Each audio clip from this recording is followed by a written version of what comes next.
Okay. So I want to welcome you to the Friday afternoon Sex and Healing Relationship interactive webinar. We welcome your questions. I am Debbie Allen, and I specialize in partner betrayal trauma, sex and porn addiction, enmeshment, and inner child healing. I have an online business where you can find me at asafeplacetoshare.com. I work with betrayed partners, individuals with sex, porn, and love addiction, as well as couples who are dealing with the effects of sex and porn addiction in the relationship. I have my own inner child healing group that I facilitate online for male sex addicts, as well as an online seeking integrity codependent support group for female betrayed partners. I feel it is a real privilege to work in this area, helping others heal from their trauma. And so the topic today came up in conversation because Tammy had asked me to do this talk because I was talking about it in the codependence group a few weeks ago. And this sparked a conversation around how helpful it could be to partners who may be struggling with boundaries and how to have a starting point. So I thought what I would do today is that we're going to use the 3 circles to explain how to use those in a way of implementing boundaries for partners. But I thought what I would do is briefly describe 4 areas, and that is the definition of sobriety, then a little bit of an explanation of the 3 circles and how I use them. And then we're going to talk about the definition of boundaries, and then we'll move into the circles. So I'd like to start off with the definition of sobriety. And the reason that I would like to bring this into the talk is because I often hear partners say to me, my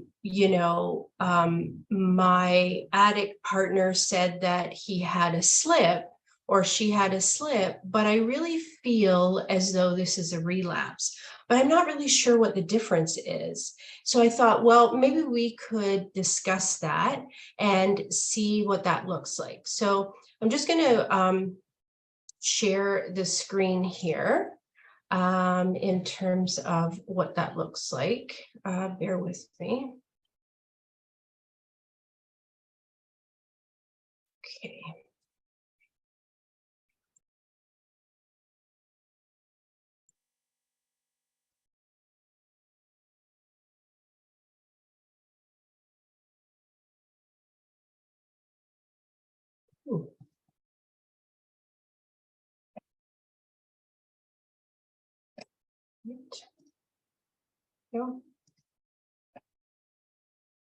Okay. So if everybody can see this, this is what I have organized here to sort of give you a brief definition. So a slip is a one-time short-lived action with no intent to step towards the relapse with a quick return to corrective behavior. A lapse is one step further towards relapse, not spontaneous, some intention to it with a quick return to reversal. And here's the key piece, and reveal. So there's no longer the secret that the addict either comes to you as a partner, goes to their sponsor, goes to their accountability person. The relapse is a significant decline away from sobriety and integrity with deception. And then a chronic relapse is repeated action and repeated deception. So keeping this in mind, if we now move to the 3 circles, the way I use the 3 circles is actually I use it in 2 different areas. I have my addicts that I work with do the 3 circles, one grouping with physical sobriety, the other grouping with emotional sobriety. I find that this is really helpful in really clarifying when they start to move out of their green circle, especially emotionally, because it can be a little dicey to identify. So I have just made a brief sample of each of these. Please keep in mind that when you do these circles, they are going to have far more information in them, and they're going to be very specific to your situation. So this is just a sample. So we'll move first of all to the, sorry here. So we'll move to the green circle, and this is for physical sobriety. So, so positive care and feeling good, attending SA meetings, calling your sponsor, meeting with your CSAT or your therapist or your coach. So this is specific to this person: playing music, drawing, being creative, taking a walk, exercising, listening to music, going to church, praying, meditating, writing a gratitude list. In the yellow circle, this would be his what we call edging or slippery slope behavior. And so this is using a web browser or any app which we have not discussed, we meaning his partner, and going to social media sites, using iPad, tablet technology in secrecy, viewing PG-13 materials that has sexualized women, such as sports, MMA, wrestling, comic books, fantasy, anything that will cause the addict to start to move into that red circle, which is the big danger zone. The red circle will be, let me just see here. We're not moving into that right now. So the red circle is the unacceptable behaviors. So this is viewing or using social media in secret, viewing pornography, masturbation, no sex with self or others. So this is just a brief example of a physical sobriety definition with the 3 circles. We're now going to move into emotional sobriety. So the green circles, you'll notice they're similar to the other one. So praying, breathing, meditating, getting enough sleep, listening to music, taking a walk, connecting with healthy friends, sharing feelings with SA friends or with their regular friends. The yellow circle is, so keep in mind, this is emotional, right? So being overly concerned with yourself, responding to another person, what about me? Crying in front of others for the purposes of emotional manipulation, blame shifting. How have I been treated? You're tricking me. You're lying to me. Overly focused on my unmet expectations or needs. Shifting my focus from my partner's needs to my own conversation. Saying yes to my partner when I mean no, and then being resentful. Getting into lawyer mode or courtroom mode. Talking over or interrupting others in conversations. And lastly, the red circle. So this is screaming, hitting things, walking out of conversations, throwing things, cursing at my partner, raging at my partner, lying by omission. So these are the 3 circles that I use in both areas, and I find it extremely helpful to divide these areas so that the partner can identify when there is a shift coming out of sobriety and moving into just the slightest change. I'm going to stop sharing for one moment here. And I'm going to move into the next area, which is boundaries. And so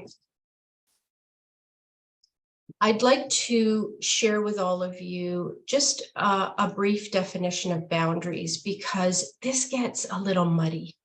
And I know I saw that on April 21st, I believe, Debbie McCrae has a really great explanation of boundaries in in the webinar here. And so you can always go back and look at that because this is very brief.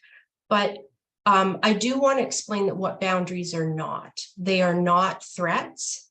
They are not to hold anybody hostage. They are not demands, but they are specifically to protect yourself emotionally and physically. So that's the key to being able to do this. So I'm just going to share this with you, and then we'll go over it just briefly here so you can have a look at that. So I want to just read to you a definition of healthy boundaries. So personal healthy boundaries are limits that delineate what we will and will not accept from others in terms of their treatment of us. Personal boundaries are central for healthy living and intimacy because they let others know who we are, what we stand for, how we care for ourselves, and how others may meaningfully relate to us. Healthy boundaries foster healthy relationships. So if you look at these categories here, healthy boundaries are values your own opinion, doesn't compromise values for others, shares personal information in an appropriate way, knows personal wants and needs and can communicate them, accepting when others say no to them. The other two columns, the rigid and the porous boundaries, often show up when people come out of their healthy boundary area. So porous boundaries would be oversharing personal information, difficulty saying no to the requests of others, over-involved with others' problems, dependent on the opinions of others, accepting of abuse or disrespect, and fears rejection if they do not comply with others. And that's a big one. Like, I can't say that enough. That's a big one because I find that partners will actually overstep and break their own boundaries because of their fears. And then there's the rigid boundaries, which is avoids intimacy in close relationships, unlikely to ask for help, has few close relationships, very protective of personal information, may seem detached even with romantic partners, keeps others at a distance to avoid the possibility of rejection. So I do want to say, though, that there will be times when you as a partner of an addict have to have your boundaries rigid for your own protection. And so you may not always be able to function in a healthy boundary area, that you may have to hold your cards close to you for a period of time until everything gets back to being regulated. So with that in mind, we're now going to move to the area that we are going to talk about today, which is using the 3 circles in a way that can create boundaries for yourself around what is going on with your partner in his or her addiction. So what does that look like? You have the 3 circles and you move through your circles basically dependent on where your partner is in the relationship. But first, you have to determine your boundaries within these circles.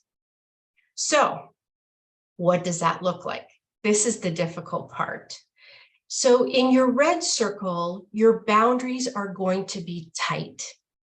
And they are going to be tight because you are going to implement those boundaries according to the addict and what's going on with them. So this will start to go on if he or she is functioning in their red circle.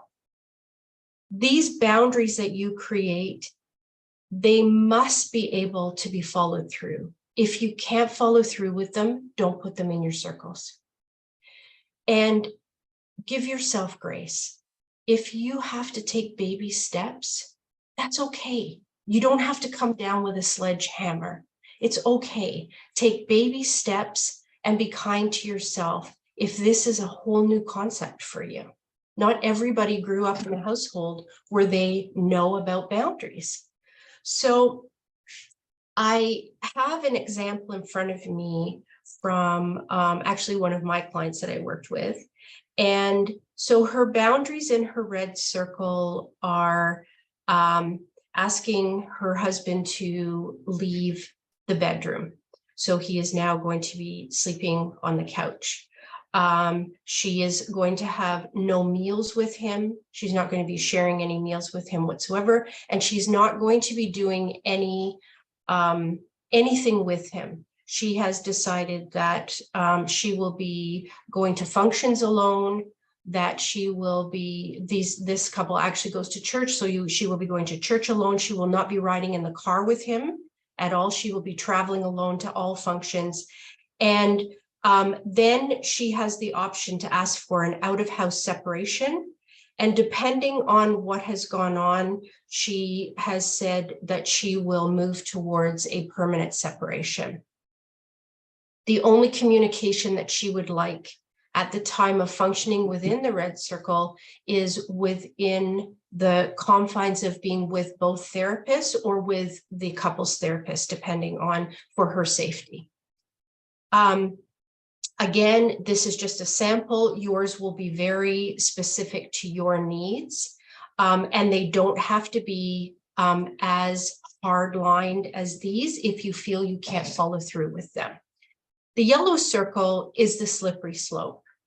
And so this would be things like she is going to call a friend, take time to herself, go to bed early, attend social events alone, ask for a meeting with her therapist and her husband's therapist to determine what was the reason for him to go into this.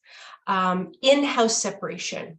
So 2 bedrooms until further notice. And she is asking for support outside of the network, so meaning friends, family. The other thing that she has said in this yellow circle moving forward is that she will move towards telling more people rather than holding his secret.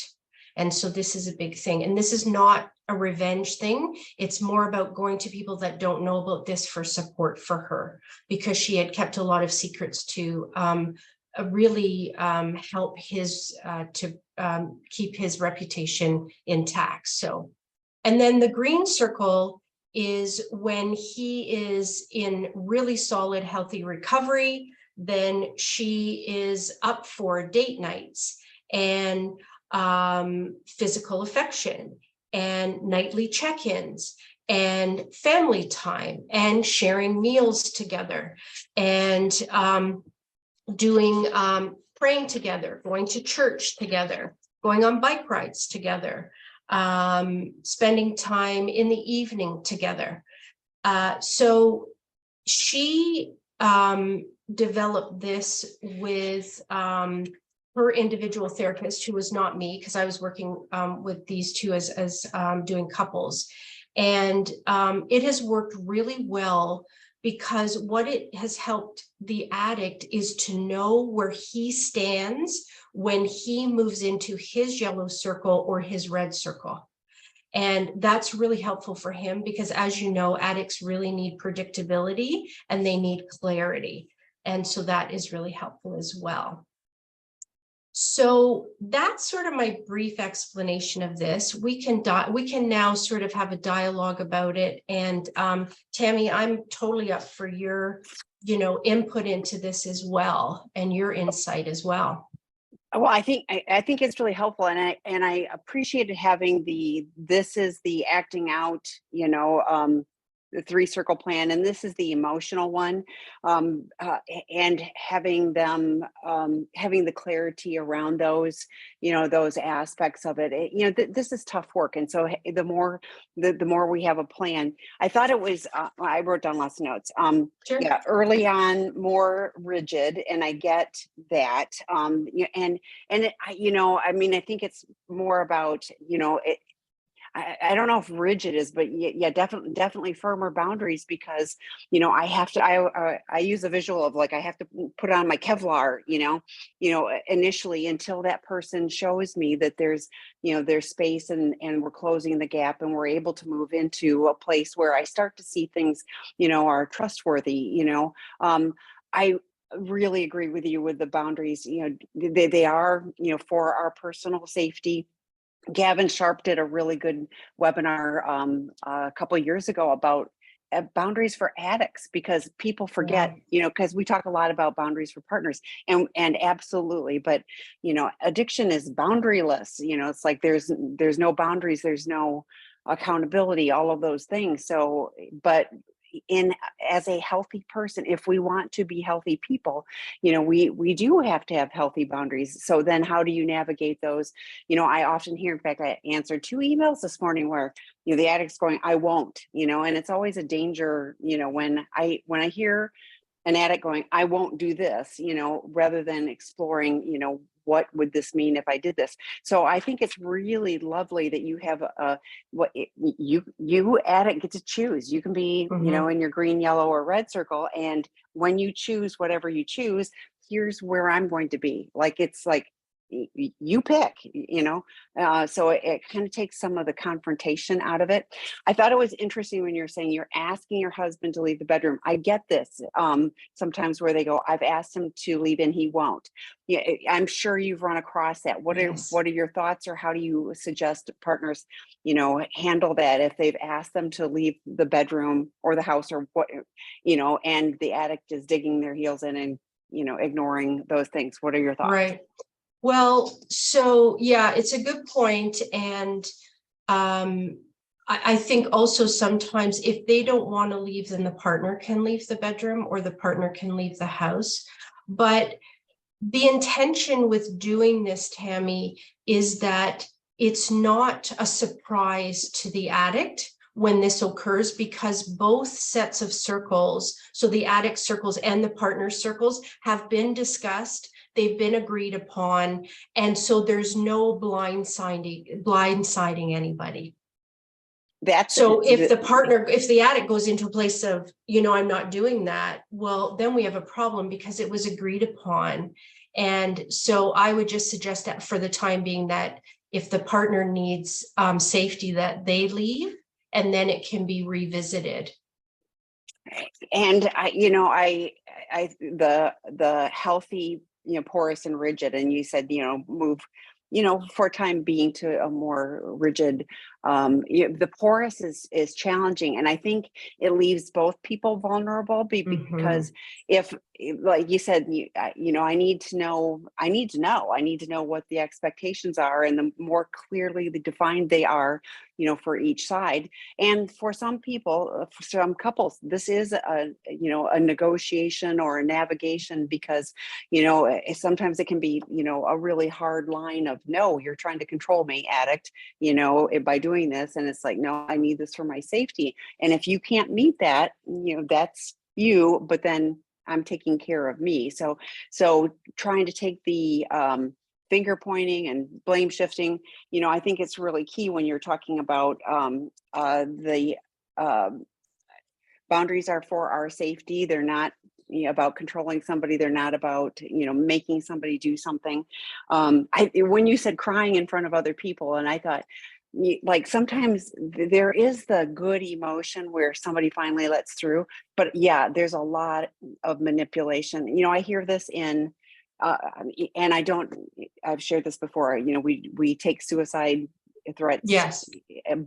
But do you know how many people have come to treatment and they own that they use that, for manipulation? So trying to parse out, is this being used for manipulation, crying, I'll hurt myself, whatever, take it seriously. Take them and say, we're calling 911, and it might be oh, wait, um, but but crocodile tears, or to shift the focus to me and make you feel bad for me, ultimately doesn't keep the partner empowered in their, to hold their boundaries. So, and I really appreciate it too when you said, be kind to yourself. I think it's one of those things where this is all new, and for many people, the addict has no boundaries. The partner gets pushed upon and, guilted and manipulated and blame shifted and gaslit and all of those other topics.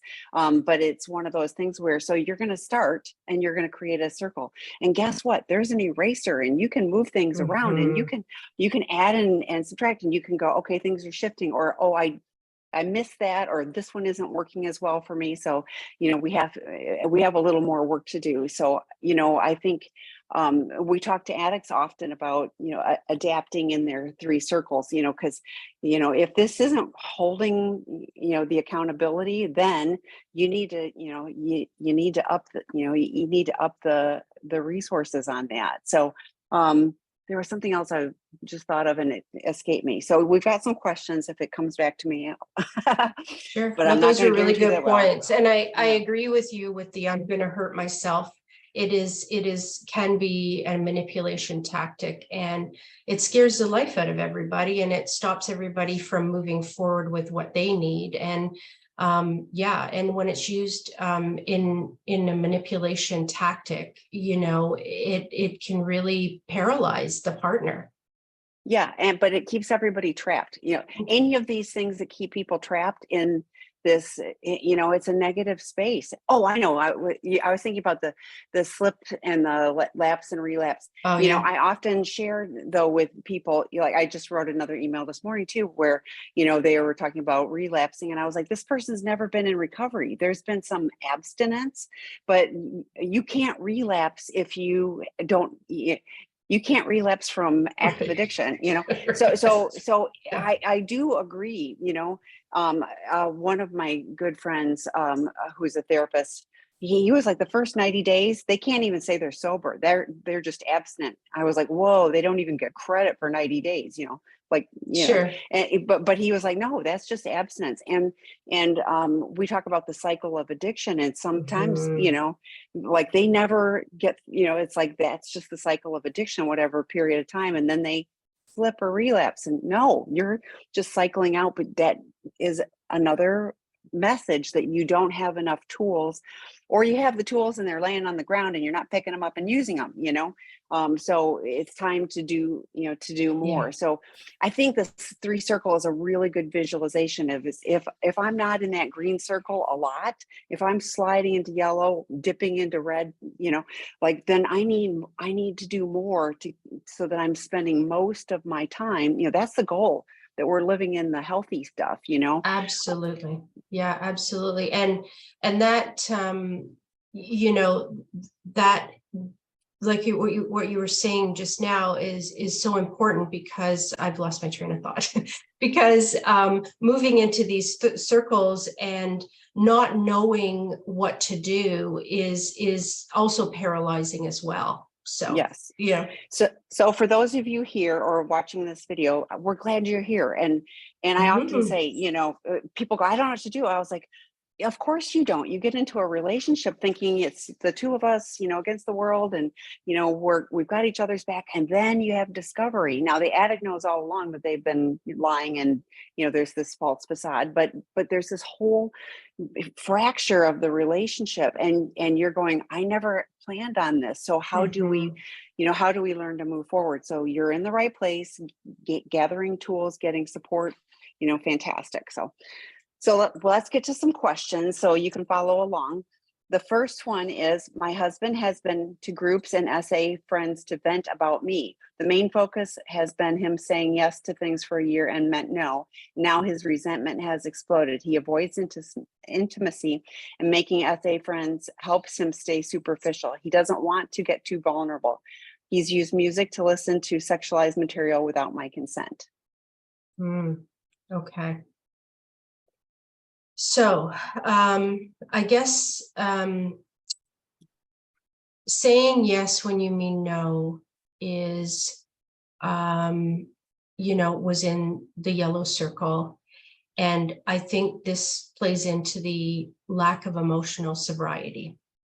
And this is the piece that I said is very subjective. Sometimes it's hard to see, pardon me. Resentments, as you know, are unmet expectations, and they are a very dangerous place for addicts to stay in because inevitably they often move from yellow into red circle. So if you're doing your circles and this is where your husband is functioning, then I would really urge you to work on your yellow circle and what you need, because his emotional sobriety is not intact. And so what do you need to do? And the key here is to not keep telling him that he is not emotionally sober, that he needs to do this, that he needs to do that, but more to say, what do I need to do? What do I need to put in place when he is speaking badly about me and he is resentful of me and he is not following through when he says yes? And so then you have to come up with your personal boundaries around that.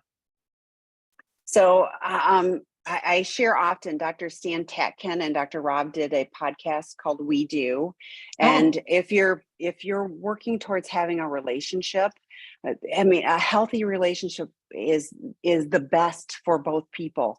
And resentment is the number one killer for addicts. I mean, what I hear is I'm going to meetings and venting.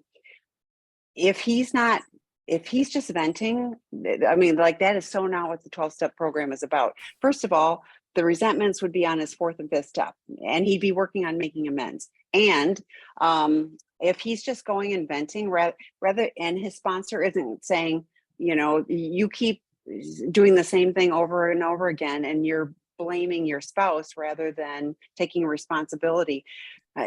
Nobody can make me feel anything. I can choose how I act and react to everything. So him having a conversation about things or navigating, how do we communicate about those things? That's a different way of acting. I love what Debbie said. It's healthy boundaries for you. What do you need to do for your safety? Because he clearly is not working a program. He's probably warming a seat at 12 steps. But where he's at on the, if he's been doing this for a year, he should have been through all 12 steps, including the fourth and fifth steps. But that's really the fourth through ninth step is where the meat of the work is. It's the housekeeping. Mm-hmm. So he can stay angry and resentful and blame everybody else, or he can take responsibility for his recovery. We use the term happy, joyous, and free. In active recovery, we're happy, joyous, and free. Not every moment is bliss, but I don't struggle with this stuff. If I have a resentment, guess what? It's my work to take care of my resentment. The other person may or may not even know I have it. Irrelevant. It's about me doing the work. So healthy boundaries for you is going to be key.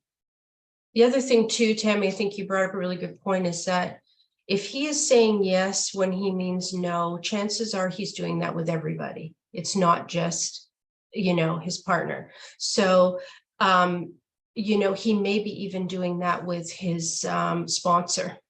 And so his sponsor is saying, this is what I want you to work on, if he's seeing a sponsor, and then he says sure, and then he just doesn't do it. So it's typically goes across the board. It's not just one isolated person. So yes, yeah, that's a pattern. And, I don't know if he's done, we've got the Sex Addiction 101 work group starting again on June 24th. I would highly recommend that. For betrayed partners, we talk about boundaries in the work group. There's a betrayed partner work group starting on seeking integrity at 5 p.m. Pacific time today with Angela Spearman. And part of the conversation is healthy boundaries. It's solid. There was one spot left. I can open a few more. But we won't start another group till the end of August. So if you want to participate in that, highly recommend, checking that out. So I'm monitoring it. I can add more spots. That's for those of you here. That won't be on the recording. So, all right. Okay, next question, Debbie. Does a partner together with a PASA create the circle plans? So the plans ever change? For an example, a yellow circle behavior, social media, ever change to a red circle behavior if it is something that a partner needs to feel safe? At first, I was okay with my husband's plan, but as I heal, I realized that my boundaries are changing. Social media went on my radar until I learned how it played in, or wasn't on my radar until I learned how it played into the PA. Now I'm uncomfortable with him having any contact with women. Is this normal? Absolutely. So I'll use your saying, Tammy, that, your pencil has an eraser on the bottom of it. And absolutely, this is a journey of learning when you do these circles.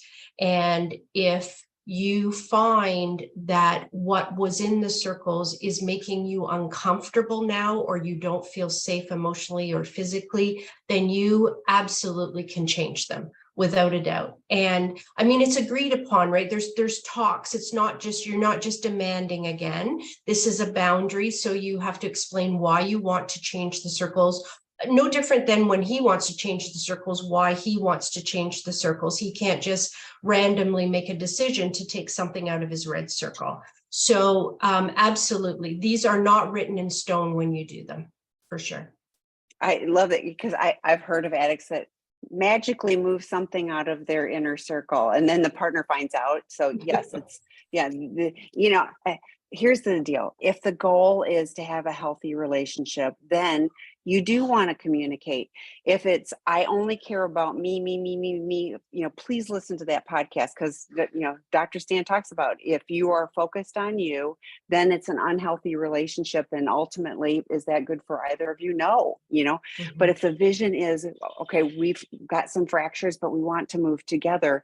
How do we do this? That's the question. How do we do this?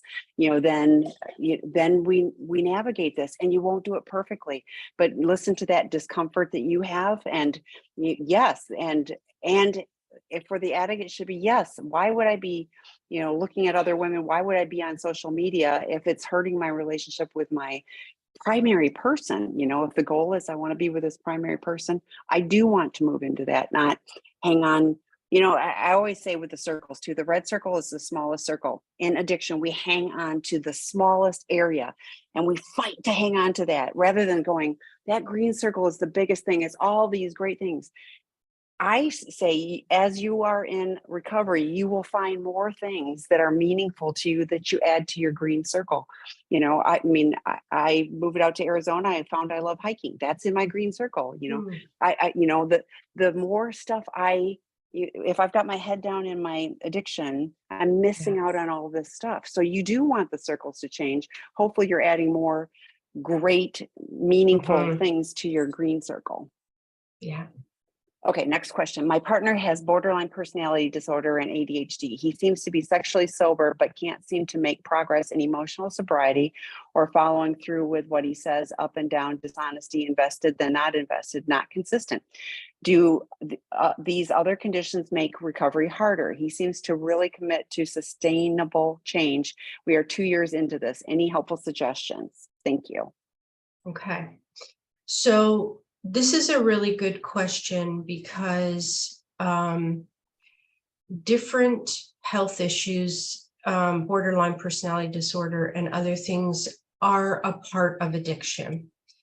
And I think it's important, when there is a question whether there is something other than addiction present, that the addict has a proper assessment from a professional. If there is a proper assessment done and a diagnosis given, and so in this case, borderline personality disorder and ADHD, then, medication may be in order for that. And, in my experience, I have found that with addicts who have other health issues and medication is indicated for it from professionals, it does make a difference in their recovery in a positive way. I always refer out in that situation to get a proper diagnosis and to get somebody to suggest whether they go on medication. But undiagnosed or diagnosed and no medication can make addiction problematic. Addiction recovery problematic for sure. Recovery, Yeah. sorry, pardon me. Yeah. Addiction No, recovery yeah. problematic. Well, and so Dr. Todd Love did a webinar with me a couple of years ago, and he talked about ADHD, and it is highly co-occurring. It is not everybody who has ADHD is an addict, and everybody who's an addict has ADHD, but there is a higher correlation, with ADHD. And Dr. Todd Love did a webinar and talked about the life expectancy of a male is decreased by 13 years if they're untreated. So when Debbie's talking about is, I know women it's 11, but I don't know if it's high risk behaviors or whatever it is, but he is a researcher on that stuff. I about fell out of my chair. But what Debbie's talking about is, yes, get a proper go to someone who gets addiction and the mental health aspects. You want somebody who is trained on both, so that they can properly assess and parse out, this is part of the addiction, this is the mental health, but getting a foundation of things. It's not a pass. They don't, you don't go, oh, you can never recover. It's going to be harder. And I have said to people, particularly with ADHD, you have to be more intentional, and it's like, you've got a phone, put stuff in your phone, have a calendar reminder to review your 3-circle plan, to do your meditation, to go to your meetings, plan it out. That's how we work in ADHD, is we create a plan that we have reminders, so can he? Yes, he can get recovery. Is he going to need to do, it's going to be a little tougher, but we all have our stuff. So it's just what, he's just got a little harder road. But again, healthy boundaries for you is key. It's like, if he's choosing not to do what he needs to do, then what do you need to do to take care of you? And also to be careful not to use these diagnoses as an excuse for lack of recovery, because that is also a big thing that I see. And, like, if it's properly managed, it will be really beneficial for the recovery. Yeah. And like I said, I never give them a pass. Oh, you have ADHD, so you can't do it. No, you have to work harder. You just have to work harder. You can do it. And it's worth it. Oh my gosh. Okay, next question. Because I need safety and my partner hasn't started the work with steps and CSAT yet, and he has avoided actually doing the circles and discuss these agreements, that triggers him into anger, into no one will tell me what to do. Oh, there you go. I don't care how many therapists come to my door. He basically stays with me all the time and has been telling his seeking integrity groups that he's working on it for 1.5 years and don't let him go to the grocery store. He'd rather not make a plan and has been framing me as wanting to have surveillance on him. I told him I don't want that. I've asked to meet with a therapist, and he has postponed. I asked him not to come to school with me, but he insisted, so he doesn't have to make a plan or uses 3 circles. Then he complains he's trapped, and I need the space too. I'm not able to have any discussion with him without being berated by him and criticizing me. Okay, so, with this information, it sounds as though he is not in recovery. He is definitely not in emotional recovery. And the physical part of recovery is going to weekly therapy, going to weekly meetings, getting a sponsor, whatever this support system is. And if that is not intact, then he is not really physically in a recovery program either. So in this case, again, we go back to, it's not about you Sherlocking and finding out what he's doing, or making sure that he doesn't leave the house, or that he's stuck together with you like glue so he doesn't relapse. all of these things are really, really unhealthy behaviors. And if he's not willing to go into solid recovery and be independent from you and work on his recovery program, then this is where you have to create basically a circle plan for yourself for what this looks like in regards to safety for you. And so you say here, you asked him not to come to school with you, and he insisted. And so this is where you say, you know what, we're not driving together anymore. I am driving myself. I will go and do what I need to do, and you can drive yourself. And so it's just being able to sort of pull yourself away and apart from his truth, because this is his truth right now, by the way. And it's not necessarily truth, but this is his dialogue that's going on. And it's creating a justification for him to do what he is doing. But if this is not the way you want to live, then you have to create your own circle plan. Yeah, and this one really bothers me. Like, he insisted, so he wins. Like, this is bullying, and to me, this is like, Dr. Rob uses the change the locks on the door. And I know that sounds, flip, but this is your safety. This is someone who is bullying you, telling you, no one's going to tell me what to do. Now his addiction, I always laugh at this because his addiction is telling him what to do. He is so controlled by his addiction, again, going back to I want to hang on to these things, and he doesn't care at all about, you or your safety. I don't care how many therapists come to his door. Well, first of all, they're not coming to his door. And Dr. Rob says all the time, I can help people. The one thing I cannot do is if they're not willing. So what I hear is someone who is completely not willing. So I use this often. If you visualize, at the end of this year, at the end of 2024, he's still doing the same things. Are you okay with that? Do you have a safety plan for you so that you can be okay and function? This would be terrifying to me, that somebody is, he insists, he bullies, and he gets, regardless of, what you need for your safety. So if it isn't, that's a lot of really important data that he's telling you. I won't see a CSAT. I'm going to lie to everybody, including, people in groups. I'm not going to do anything for recovery. I don't care about you in the relationship. It's all about me, me, me, me, me, me. So I really hope you lean into support for you. The 3-circle plan, it's really important, but he doesn't care. Like Debbie said, you have a discussion about the 3 circles is, how do we move forward? What do we need to do? And this would be the highly rigid, what do I need to do for my physical safety, emotional, financial, and spiritual. So I'm so sorry, that one breaks my heart. So okay. Oh, somebody says you got this, Debbie, and you do. You're doing great. So okay. I'm a partner 40 days since disclosure. How does an addict and a partner know when the addict has reached recovery if the first 90 days is abstinence? Oh, can I answer that? Yeah, please do. So, yeah. So call on me.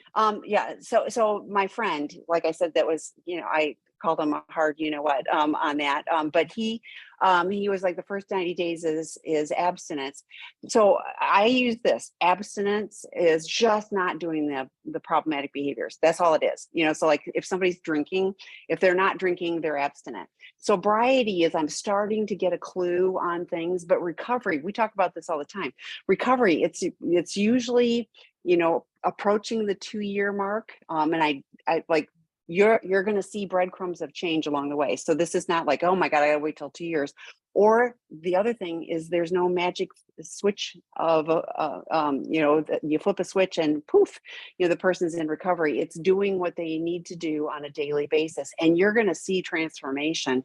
The more someone leans into the recovery work, like the opposite of the last question, the more you see somebody leaning into the recovery work, the more you're going to see them moving towards that. But recovery is where we use the 12 steps. We use the skills that we've learned in recovery in all areas of our life. It's not just about not acting out. So I always think abstinence, sobriety, recovery, and it's a spectrum, and people, move along that. So that's my answer, but please feel free to No, that's great. Yeah.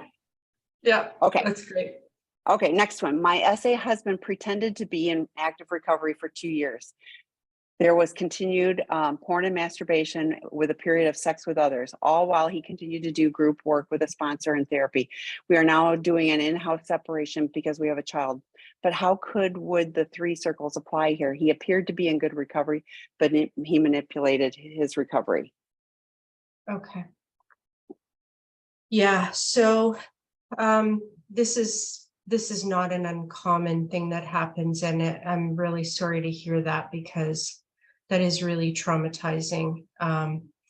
And so this is where basically I would say that you move into your red circle boundaries, and you hold them really tight. Because there's a lot more than just the physical acting out. It's also the fact that he was lying to everybody for 2 years. It's a long time. And so the emotional sobriety here is also a big piece of it. The deception, the gaslighting, the blame shifting, all of this that shows up within the emotional sobriety. I would redo your circles. I mean, you may not have actually done circles. This may be the first time you're hearing of this, but I would redo your circles, and I would basically move into your red circle, and I would function in that circle until you are sure. And what does that mean? I don't know. That he is, sober. And the thing is, this is the age old question. How do I know?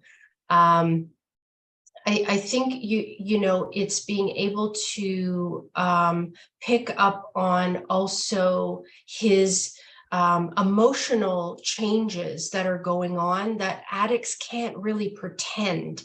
But when you're busy and you start to trust, you let your guard down and you don't pick up on these really, really sort of finer things that you start to see. Or the other thing is that I would ask is are you overriding your own feeling that something is not right, and you're dampening that down, whether it's intuition or whether it's actually, a true fact that's happening, and you just talk yourself out of it. So these are all really important things that I want you to pay attention to yourself. So Tammy, do you have any added? Oh, spot on. And I'm really sorry, but you are not alone. We've had the record so far at Seeking Integrity Treatment Program is someone went to their therapist and lied to their therapist for 11 years.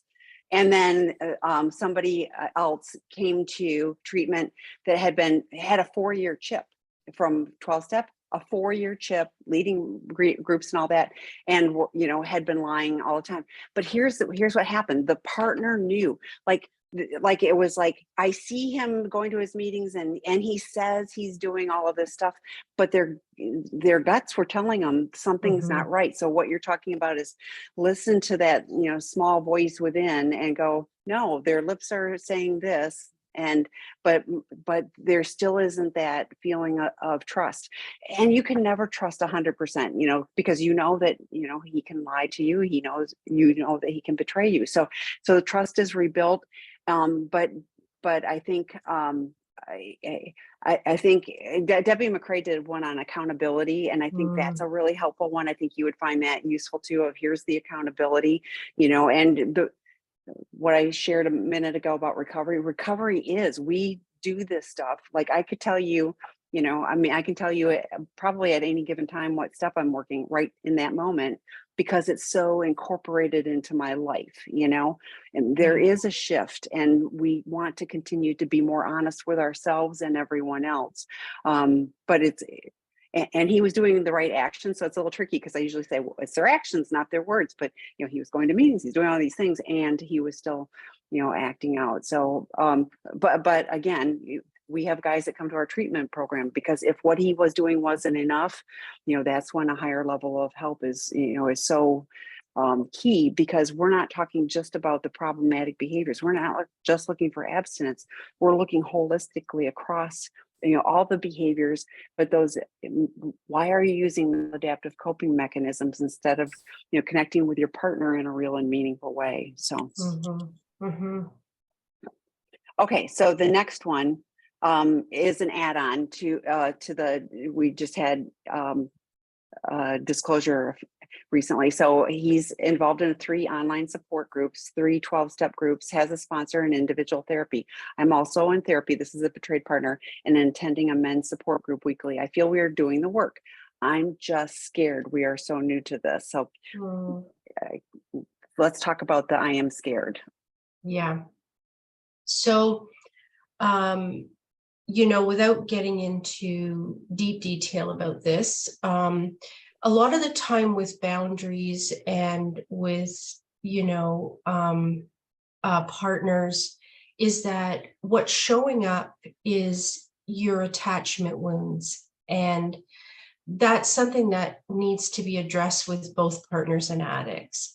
And so fear is a big part of our attachment wounds. And this is what stops us from following through with our boundaries, from, asking for what we need.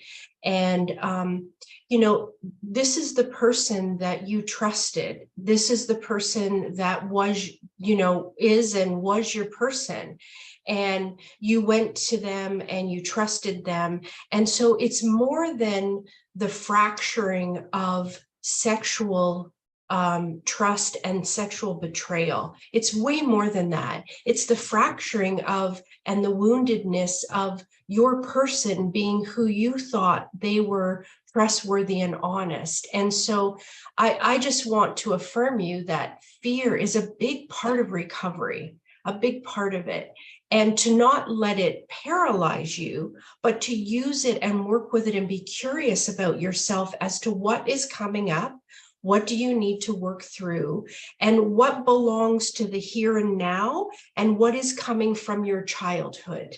And then, and is moving forward into the here and now. And so to be able to work through that with hopefully your own individual therapist so that you can pull that apart and work through this fear. So and I love that you own that you're scared. Yeah, of course you're scared, like this, so, but you're doing the work. You're both doing the work. You know what? And people that do the work, their relationships are, I talked about the healthy relationships. You can have a better relationship, healthier, more honest, if you're both willing to do that. So glad you're here. Keep leaning in, listen to your gut,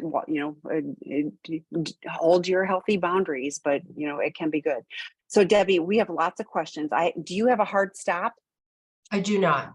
Okay, nope, I do not. Then this is going great, and I so appreciate it. So we're going to keep going. So thanks, everybody. So the next one, Debbie, is, can you speak to the difference between emotional sobriety versus emotional maturity? Okay, so this is a big topic. And so emotional sobriety is all the things that we talk about in the 12-step program, basically, which is your character defects. So blame shifting and gaslighting and lying and making the other person feel inadequate, insecure, deception. These are all areas where emotional sobriety needs to be looked at. And this is, I think it's step 4, where it starts to move into resentments. And then what is my side of this? And so that's emotional sobriety. Emotional maturity is, it shows up in life with what we call blind spots. And so that is having forward thinking. I can't do this because the consequences will be, or this will affect my partner because. And so it's functioning at an adult level. And this is where Eddie Caparucci's work comes in, where addicts have low emotional IQs.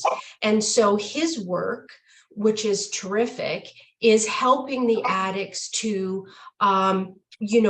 grow up and function in the world as adults and look at every situation from an adult perspective, not a child's perspective. And so that's where the emotional maturity comes in. Thank you. And I was thinking, reflecting on some of the questions that were asked earlier, it's like, nobody's going to control me. Now, doesn't that sound like a 4-year-old? So that's an emotional, very immature person. But there is a growing up process. So if somebody's really doing the work, I say you're kind of at kindergarten, so you can't write a college dissertation until you learn more. So it is learning the tools, learning to engage. Eddie Caparucci talks often on, he does a webinar on this platform too. And Troy Love does attachment wounds. So check those out as well. But Eddie talks about being okay with being in the uncomfortable. At some point you go, okay, my partner is hurt. It's going to be hard to listen to this, but if I want to move this relationship forward, then I have to tolerate my uncomfortable feelings, which again, addicts are horrible at. So that's why we numb out. That's why we escape. That's why we choose intensity, all of those things. But you can, I want to inspire hope. You can do this if you're willing to do the work. So, yeah. But that was a great explanation. Yeah. And great question. Thank you. How do I set boundaries around YouTube? He admitted to being triggered by things on YouTube. He still spends his hours at work on it because of boredom, not purposefully watching porn, but this is called non-porn porn, when there are half-dressed women popping up. There are tons of healthier things he could do, but he says, I can't expect him to work on recovery things and listen to podcasts 24/7, and should be allowed to escape into non-recovery things he enjoys watching sometimes. So how can I put a boundary without it being controlling? I don't feel safe because of this risk. How do I word the boundary? Okay, good question. So YouTube has, in my experience, has been quite problematic with being a bit of a gateway into relapse. And so the statement, that what did he say? There are tons of healthier things he can do, but he says I can't expect him to work on recovery things and listen to podcasts 24/7. And he should be allowed to escape into non-recovery things. So, that sentence in and of itself is very gaslighting, because all of a sudden your need for safety is now disregarded because he is now saying to you, you can't expect. So that's a real gaslighting statement right there. So now we're watching him function in the yellow circle, if that's where gaslighting is in the circles. And so if your boundary is that you do not feel safe with him watching YouTube, then maybe the boundary is we need to put YouTube in his red circle for a little while. It's not forever. And this is not a controlling demand. It is just the ability for you to feel safe and for him to be able to gain control over his recovery, because clearly watching this is moving him out of his green circle and into his yellow circle, because now he's not emotionally sober and he's now trying to stake his claim that he deserves. So, when you break it down like that, that's sort of how you may be able to come at it. What are your thoughts, Tammy, on that? Well, I agree. Complete gaslighting, and again, complete disregard for your safety. And and it being like justified, well, like these half-dressed women titillating things are coming up, but I don't care. TikTok, Instagram, I mean, like all of them, like they are not helpful for recovery. They are detrimental. And like, I'm going like, okay, so don't listen to a recovery podcast. Is there an online course with a college you could take? Is there something else that would be meaningful? Is there more work if you're bored at work, can you talk to the boss and say, is there some other work that you'd like me to take on? Is there a better use of time than numbing out, which is exactly addictive behavior? I'm going to go numb out for a bunch of hours.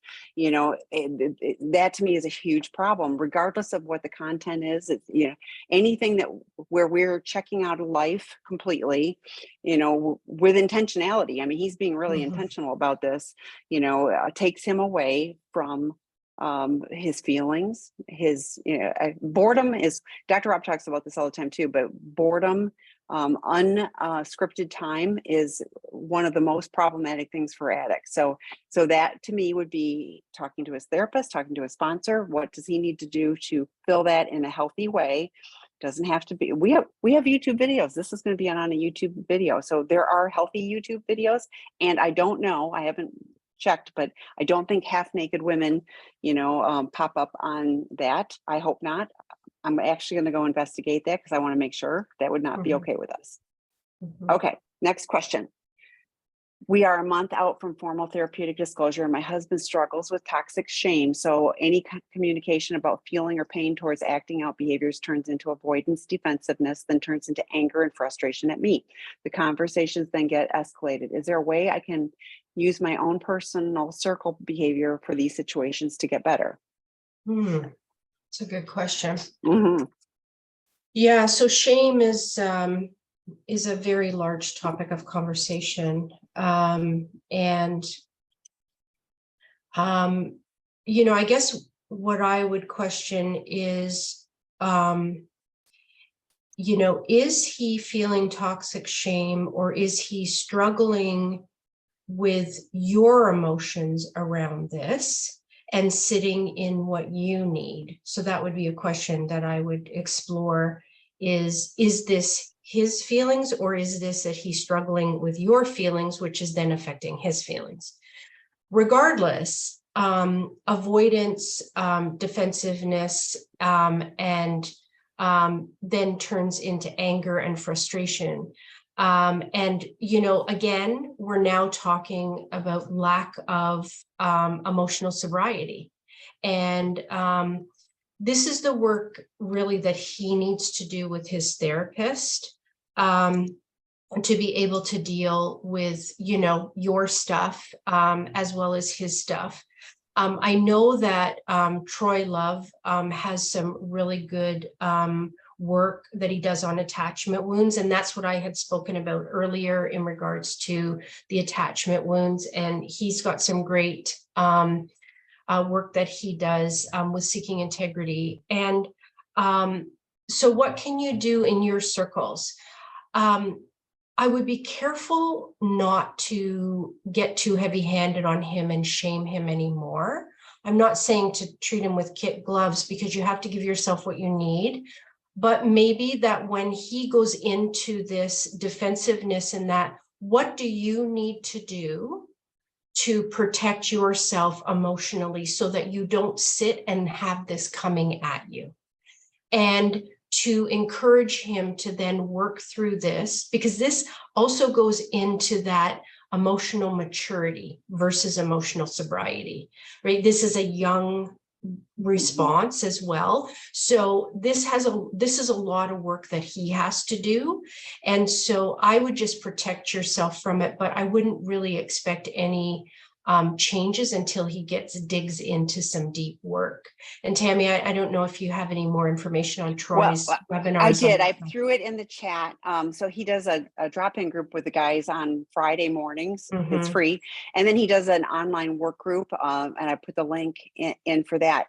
But I'm going to go to the other. What do you need to do because you said, and then this turns into, so he's doing this, and then like, and I've shared this before, I call it the negative two-step. You do this, I do this, you do this, I do this. And so I'm going to invite you, what do you need to do to extricate yourself when you see that happening? It's okay to say, I hear your shame, your voices of shame coming up. I'm going to step away. I would like to talk about, these things. I also, and we've shared this on webinars before, but I think having a scheduled time, journal what's going up, just like keep little notes of it, and then have a scheduled time. So it isn't 24/7, this stuff comes at me. The addict can call their sponsor before and call their sponsor after, but it's like Tuesday nights at 7:00, we're going to, have this 20 minutes, and it's 10 minutes for each of us. Or the Thanos check-in, Debbie McCrae has shared the FINE check-in. There's lots of different ways to have a check-in. A Thanos check-in is 2 minutes-ish for each of you, but it's just those, those check-ins. And it can be, okay, this is a deeper topic. We need help with this one. So we're going to bring this to our therapist. If you've done formal therapeutic disclosure, then a couples therapist, that's a great time to be engaging with that. So some of those more difficult conversations, we're going to put a pause on this so that we can bring it to have someone help us, figure that out. And I am a big believer in getting together with both therapists and talking through these difficult situations as well, if you don't have a couples therapist. So. Okay. And don't add any more questions, because we're not going to be able to get through all this. Okay, love the 2-circle plans for the SA. I can see how this would be helpful for an SA's abusive and aggressive behaviors. The 3-circle plan for myself, a healthy navigational tool for my needs and boundaries. I see both as a roadmap. What can a partner do if his therapist does not use the same modalities? 2-circle plans, and the SA refuses conjoined sessions to triangulate. I do not see this as a healthy recovery and sobriety. I'm with you on the bottom part. So, okay. So the question is, what are we doing if the other therapist is not on board with this? Is that what I'm reading? Well, it says, yeah. What can a partner do if his therapist does not use the same modalities and the SA refuses to join, So here comes back to, I'm having a tantrum and I'm not going to do. I mean, this is unfortunately, someone who's not really, so I think it's obviously stronger boundaries for you. Okay, you can not do this, but I'm going to take better, those more rigid boundaries, would be, I would see that coming up. So I guess, the circle, so the 2-circle plan is definitely not a typical part of our training. The 1-circle plan is, and I have just found that doing these 2 circles has been beneficial, in working with my clients. But regardless, if you can even get a copy of the 1-circle plan, that will help you. If the SA refuses to have you join the sessions, which by the way is not uncommon, that's a red flag for me. What is the addict telling the therapist? What is the addict hiding that they don't want, because at the end of the day, the addict can tell his therapist to say, to hold things confidential from that session and to only focus on what they need to deal with in that session. The session is not to talk about all the confidential things that have been shared within therapy between the addict and his therapist. But to me, that's a red flag. So if that's the case, then I would really tighten up your boundaries around whether, how honest is the addict right now, and where are they in their recovery, and where do you have to be in your circles to be able to protect yourself? Because it seems as though you are being left out of information or not being included, and therefore, what does that look like for your safety if you're left out of things? So I agree. So the next one is, speaking as an ADHD mom with 2 kids, I strongly think that you can't think your way out of ADHD. Essentially making notes is like saying, just act like you don't have ADHD. I'm sorry you misunderstood what I was saying. I didn't say that at all. I use notes and calendar reminders and all kinds of tools. I have found a system that works for me. I have mild ADHD. But I talk often to addicts who have ADHD, and I don't want them to think that they have a past just because they have ADHD in addition to addiction. So it is absolutely doing the homework, medication as as necessary, but it is finding the system that helps support. I mean, I can start an email and get distracted, and so like going back to my draft folder, it's just some intentionality with some things, but I don't do it perfectly, but it's finding a system that works. So, but I in no way meant to imply that, oh, you just write notes and you're all better. Okay.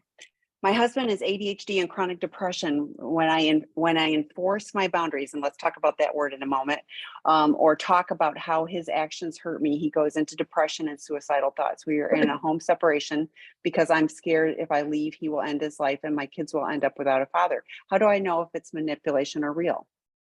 Well, I guess the question is, how long has this been going on for? Has this threat been going on for a long time? Because if it is, then we can identify it as a threat at this point because he's, but I would enforce some pretty strong boundaries around that if he is feeling suicidal, every time you say that this is what you need, then I would have a meeting with his therapist, but I would also ask for a meeting with maybe his primary care doctor, and the two of you talk about that. I would bring in some other professionals into this because, this is a dicey situation, exactly what Tammy was saying about, somebody controlling you through, I'm going to hurt myself. And you certainly don't want to have that as a dangling carrot. But I would certainly get some more professionals involved in this. Before I would do a hard line of holding your boundaries and sort of just seeing how he does, I'm not sure I would take that chance. But I also wouldn't back off on my boundaries every time he throws this out into the ring. That's not something I would do. No, I have shared, if somebody threatened suicide with me, I'd be like, I'm calling 911, and I would. It would be like, I'm, because like I said, and I take it really seriously, so, but I also know it can be used with manipulation. And it is interesting that every time you bring up something difficult, he goes into that. Now that may be real, but then get mental health help, like that is, and mental health and addiction, addiction is a mental health issue, but these kind of things, need their own attention. For some people who, there are some mental health conditions, like being on the schizoid spectrum is one, where they need more mental health than addiction recovery. So we don't work with clients like that. We refer them to a place that can handle that. So both can be happening, but it can really be in manipulation too. So I'd take it seriously, get it screened really well, and we'll see. So, okay, my husband has bipolar. Dr. Rob said this means he's not an addict. Oh, we have lots of addicts that are so I guess I don't know has Dr. Rob worked specifically with your husband? If so, then that's different. But if you're gleaning that bipolar and addiction don't happen, that's not true. We have lots of clients who come to Seeking Integrity who absolutely are, sex addicts and have bipolar. We have recently learned about hypersexuality and would like to understand more, but he is also a recovering alcoholic. Oh my goodness, he's definitely, well, I can't say that. He's got co-occurring addictive problems and he's bipolar. So he is definitely addictive personality. Would it be possibly both? Yes. And getting help. So again, lots of clients are on medication to manage the bipolar. And it really, again, takes someone who's special. Like, this is not going to your GP, this is, I need help in a way from someone who really understands this co-occurring, the addiction and the mental health, so that it can get regulated. And the bipolar, my experience is that it's trickier, and it can take some adjustments, with medication. Probably true with other things as well, but with that one, I know lots of people that are bipolar and have sex addiction and as part of their thing. So, any other thoughts on that? No, Okay. Yeah. Okay.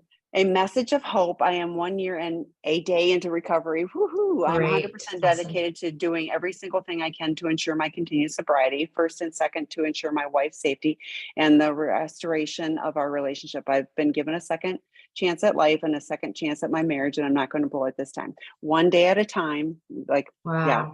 yeah. That's Thanks one day for at a time. sharing that. Yeah. That's a great message. Thank you for sharing that. Okay. How much more time do you have? Yeah, maybe one question. I'm sorry, Okay. everybody. I have a client in a No. couple minutes. You have been gracious with extra. So, SA partner is a chronic liar, can't seem to be honest, more omissions and distortions than blatant lies. How can he tighten up and be honest? I need this to trust. Of course, you need that to trust him. So, how can he tighten up? Yeah. Well, so this is where, so this is, I know you're not asking me this question, but this is not a boundary. How can he tighten up? It's more about how you can tighten up so that his lies and omissions and distortions don't affect you or don't hurt you to the depths that they probably are right now. And so you're not going to be able to make him honest. You just have to basically take yourself out of the equation for allowing this information to come to you and harm you anymore. And so this would be a red circle. You need to work on your red circle and tightening up that boundary around what does that look like.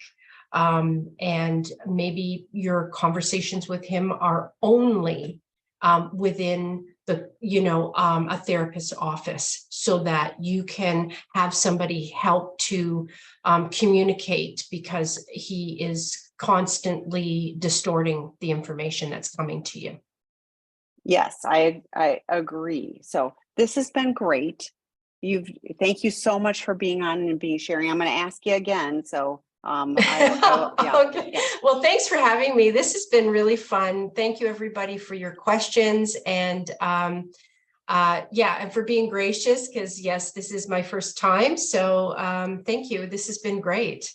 Yes. So this will be on YouTube. And like I said, I made a note. I'm going to go check YouTube and make sure we don't have any inappropriate information. But Debbie does do the co-host the Betrayed Partner groups at 12:30 on Wednesdays, Pacific time. So if you're a betrayed partner, check that out. And there are a couple spots left. I added more to the Betrayed Partner work group that starts with Angela Spearman tonight. Talks about healthy boundaries, may be useful for you too. So thanks, everybody. Great questions. Thanks for joining us. Bye, Debbie. Thank you. Bye-bye.